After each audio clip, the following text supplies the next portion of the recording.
Magandang araw po. Welcome po sa aking channel, Love9 TV. Nandito po tayo ngayon sa Tagaytay kung saan meron po tayong bagong video presentation. Isang commercial property na along 4-way lane highway. May sukat ng lupa po ito na 500 square meters at corner lot. Ito po'y titulado. Buhay po ang may-ari kaya wala po kayong maging problema sa documentation o sa transfer ng title.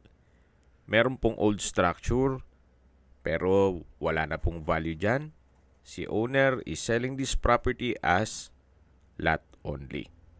Patag naman po ang lupa kaya usable po lahat. Wala pong masasayang.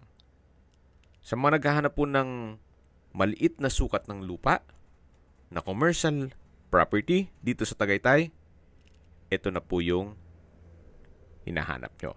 Kaya grab nyo na po ang opportunity. Ang full video presentation po ay mapapanood nyo sa aking main YouTube channel na Love9 TV Official. Reason for selling?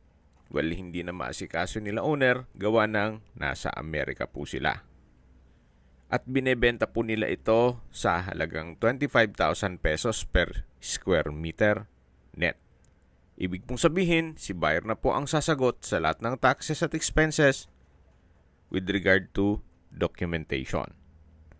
Again, ito pong property ay nasa Tagaytay at along the highway.